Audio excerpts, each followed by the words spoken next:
नमस्कार दोस्तों, आपके अपने YouTube channel RKM take info पर आप सभी साथियों का इस नए वीडियो पर हार्दिक स्वागत है। दोस्तों, इस वीडियो में बात करने वाले राजस्थान सरकार में जो नई भर्तियों में नवनियुक्त कर्मचारी है उनके द्वारा दोस्तों काफ़ी सवाल पूछे जा रहे थे। उसी में साथियों एक सवाल और था, ये था राजस्थान के सरकारी नौकरी जो सीधी भर्ती से चयनित अभ्यर्थियों को प्रथम नियुक्ति पर कार्मिकों को जिला, स्थान और विभाग को आवंटन कैसे होता है। ये प्रश्न दोस्तों काफ़ी अभ्यर्थी काफ़ी समय से पूछ रहे थे, तो इसी को लेकर दोस्तों ये वीडियो बनाया जा रहा है। आप भी दोस्तों किसी भर्ती में चयनित हुए हैं और आपको भी दोस्तों इस सवाल का जवाब चाहिए तो इस वीडियो को पूरा देख सकते हैं। साथ ही दोस्तों जो अभ्यर्थी पहली बार हमारे YouTube चैनल को देख रहे हैं तो साथियों इसी प्रकार की जानकारियों के साथ ही राजस्थान सरकार की समस्त भर्तियों की संपूर्ण और सटीक जानकारी के लिए हमारे YouTube channel RKM take info को सब्सक्राइब करके बेल आइकन प्रेस कर ले, जिससे दोस्तों आपको नए वीडियो का नोटिफिकेशन सबसे पहले मिल सके। चलो शुरू करते हैं दोस्तों इस वीडियो को और देखते हैं राजस्थान सरकार की जो सीधी भर्ती होती है उसमें प्रथम नियुक्ति पर कार्मिकों को जिला, स्थान और विभागों को बंटवारा या आवंटन किस प्रकार से किया जाता है। तो साथियों अलग अलग विभागों के लिए अलग अलग प्रकार से जिला, स्थान और विभाग को आवंटन किया जाता है। कुछ विभागों द्वारा जिला और विभाग की प्रेफरेंस नहीं बढ़वाई जाती है। डायरेक्ट दोस्तों मेरिट के आधार पर डिपार्टमेंट अपने स्तर से जिला और विभाग का आवंटन कर देता है। कुछ दोस्तों डिपार्टमेंट के लिए एक डिपार्टमेंट के लिए भर्ती होती है, उसमें ऐसे केस ज़्यादा देखने को मिलता है। और कुछ भर्तियां ऐसी होती है जो साथियों पर्टिकुलर एक डिपार्टमेंट के लिए होती है, उसमें जिला चॉइस भरवा ली जाती है और जिला चॉइस मेरिट के आधार पर उनको जिला आवंटित कर दिया जाता है। लेकिन राजस्थान की कुछ भर्तियां ऐसी है उसका मूल डिपार्टमेंट एक होता है लेकिन उसके कार्मिकों को अलग अलग डिपार्टमेंटों में पदस्थापित किया जाता है। उस केस में विभाग पर निर्भर करता है, उसमें जिला चॉइस भरवाई जाएगी या जिला और विभाग दोनों की चॉइस भरवाई जाएगी।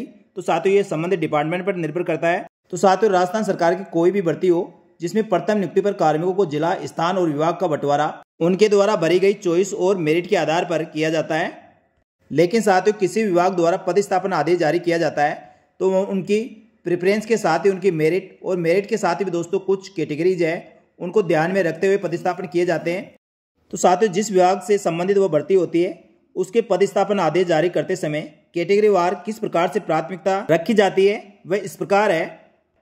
साथियों राजस्थान सरकार की बहुत सारी भर्तियों के अभी पदस्थापन आदेश हुए हैं और कई के पदस्थापन आदेश होने वाले हैं। तो नियुक्त कार्मिकों को जिला, स्थान और विभागों को बंटवारा करते समय सबसे पहले प्राथमिकता साथियों दिव्यांगजन अभ्यर्थियों को दिया जाता है। जो दिव्यांगजन अभ्यर्थी है उनको सबसे पहली प्रायोरिटी दी जाती है, जो उनके द्वारा जिला वरीयता या विभाग वरीयता भरी जाती है उसके आधार पर उनको प्रथम वरीयता दी जाती है। उसके बाद सेकेंड नंबर पर उनकी चॉइस और मेरिट के आधार पर विधवा महिलाओं को लिया जाता है। इसके बाद थर्ड नंबर पर जो वरीयता दी जाती है, थर्ड नंबर पर परित्यक्ता महिलाओं को पदस्थापित किया जाता है। उसके बाद फोर्थ नंबर की बात करें, फोर्थ नंबर पर जो एकल महिला होती है जिसके परिवार में कोई भी सदस्य नहीं होता है, ऐसी महिलाओं को प्राथमिकता दी जाती है। उसके बाद साथियों पांचवें नंबर पर उस भर्ती में सेलेक्ट हुए भूतपूर्व सैनिकों को प्राथमिकता दी जाएगी। और छठे नंबर की बात करें, उस भर्ती के चयनित उत्कृष्ट खिलाड़ियों को उनकी चॉइस और मेरिट के आधार पर वरीयता दी जाती है। साथियों इसके बाद सातवें नंबर की बात करें, जिस भर्ती के लिए पदस्थापन किया जाता है उस भर्ती में पति पत्नी दोनों सेलेक्ट हुए हैं या पति या पत्नी में से दोनों में से कोई पहले से राजकीय सेवा में है, उनको वरीयता दी जाती है और संभवतः दोनों का एक ही जिले में पदस्थापन करने का प्रयास किया जाता है। उसके बाद आठवें नंबर की बात करें, जो शहीद परिवार के आश्रित होते हैं उनको प्राथमिकता के साथ पदस्थापित किया जाता है।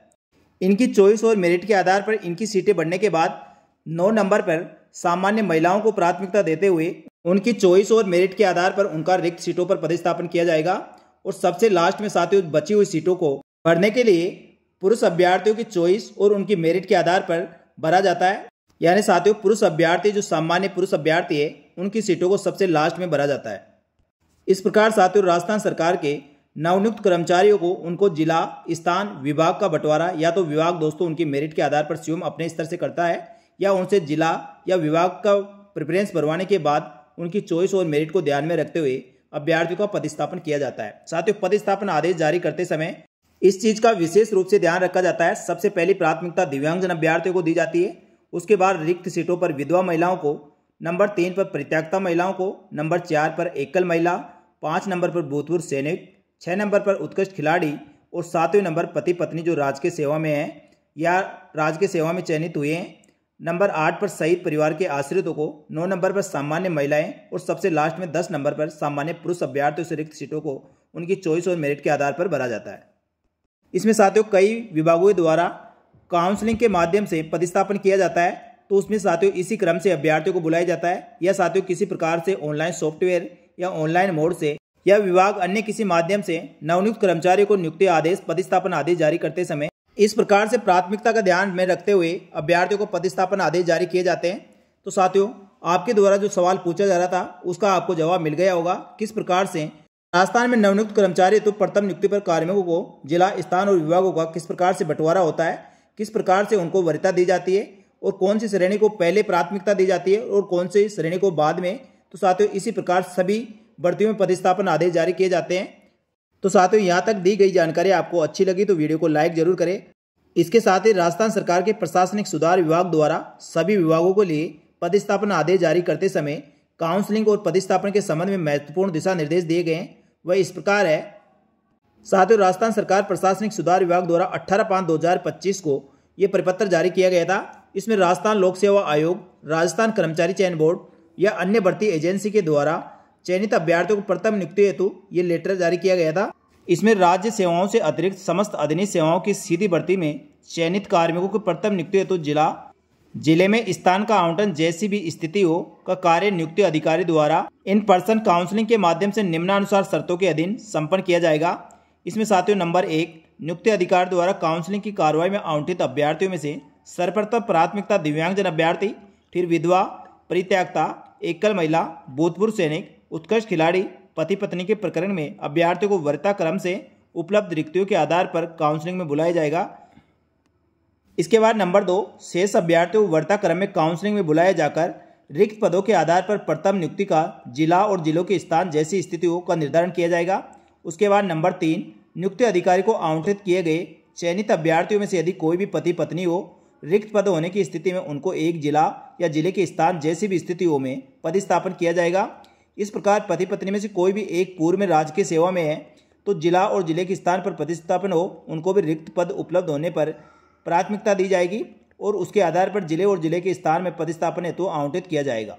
इसके बाद पॉइंट नंबर 4, यदि कोई अभ्यर्थी शहीद परिवार का आश्रित हो, अभ्यर्थी के माता पिता, पति पत्नी असाध्य रोग से ग्रस्त हो या अन्य किसी अप्रिय मानवीय परिस्थितिवश अभ्यर्थी को किसी जिला के स्थान में रहना अनिवार्य हो तो रिक्त पद उपलब्ध होने के आधार पर नियुक्ति अधिकारी द्वारा ऐसे अभ्यर्थी को तथ्य की पुष्टि कर जिला और जिले के स्थान उनको आवंटित किया जाने की प्राथमिकता दी जाएगी। नंबर 5, नियुक्ति अधिकारी द्वारा अपने स्तर पर विभागीय विशेष परिस्थितियों को मद्देनजर काउंसलिंग हेतु उपरोक्त अतिरिक्त अन्य शर्तें भी नियत की जा सकेगी, परंतु उपरोक्त शर्तों में परिवर्तन नहीं किया जा सकेगा। नंबर 6, काउंसलिंग हेतु उपरोक्त और विभाग द्वारा लागू की गई अन्य आवश्यक शर्तें रिक्तियों काउंसलिंग से पूर्व अभ्यर्थियों को जानकारी हेतु नियुक्ति अधिकारी द्वारा पर्याप्त प्रचार प्रसार किया जाएगा। नंबर 7, नियुक्ति अधिकारी द्वारा काउंसलिंग के दौरान यह भी ध्यान रखा जाएगा कि समस्त वर्ग के अभ्यर्थियों को उचित प्रतिनिधित्व प्रथम नियुक्ति के समय जिला और जिले के स्थान में मिले, अर्थात किसी वर्ग विशेष के अभ्यर्थी को एक जिला और जिले के स्थान पर अंतर्गत रूप से आवंटित नहीं हो। इसके बाद नंबर 8, नियुक्ति अधिकारी का यह दायित्व होगा कि काउंसलिंग से संबंधित समस्त दस्तावेजों को सुरक्षित रखा जाए, साथ ही अभ्यर्थी को जिला और जिले के स्थान का निर्धारण होने पर उनसे सहमति पत्र प्राप्त किया जाए। नंबर 9, उपरोक्त अनुसार किए गए जिला आवंटन से व्यतीत अभ्यर्थियों को परिवेदनाओं एवं न्यायिक प्रकरणों का निस्तारण एवं क्षेत्र रक्षक संबंधित समस्त कार्रवाई नियुक्ति अधिकारी अपने स्तर पर ही करेगा। साथ ही इस प्रकार राजस्थान सरकार के प्रशासनिक सुधार विभाग द्वारा नवचयनित अभ्यर्थियों को पदस्थापन आदेश जारी करते समय इन सभी चीज़ों का ध्यान रखना जरूरी है। साथ ही काउंसलिंग के माध्यम से आपका पदस्थापन किया जा सकता है या साथियों विभाग अपने स्तर से अन्य किसी भी प्रकार से पदस्थापन किया जाए, लेकिन साथियों प्राथमिकता अभ्यर्थियों को इस क्रम में देनी है। ये परिपत्र साथियों आप देखना चाहते हैं तो ये राजस्थान प्रशासनिक सुधार विभाग की ऑफिशियल वेबसाइट पर मिल जाएगा, वहां से चेक कर सकते हैं। तो उम्मीद है साथियों मेरे द्वारा दी गई जानकारी आपको अच्छी लगी होगी। अच्छी लगी तो वीडियो को लाइक जरूर करें, साथ ही दोस्तों अपने नवचयनित साथियों को भी इस वीडियो को शेयर करें। साथ ही ये जानकारी जिन अभ्यर्थियों को फाइनल सिलेक्शन हो चुका है और उनका पदस्थापन आदेश होना है, ऐसे अभ्यर्थियों के लिए महत्वपूर्ण है ही। साथ ही दोस्तों जिन अभ्यर्थियों को आगे भर्तियों में फाइनल सिलेक्शन होने वाला है उनके लिए भी ये जानना जरूरी है। इसके संबंध में साथियों आपके मन में किसी प्रकार का और कोई डाउट हो तो आप कमेंट करके पूछ सकते हैं। इस वीडियो में इतना ही, जल्दी मिलेंगे दोस्तों इसी प्रकार की जानकारी के साथ ही राजस्थान सरकार की एक और भर्ती की महत्वपूर्ण सटीक जानकारी लेकर। तब तक के लिए धन्यवाद। जय हिंद, जय भारत।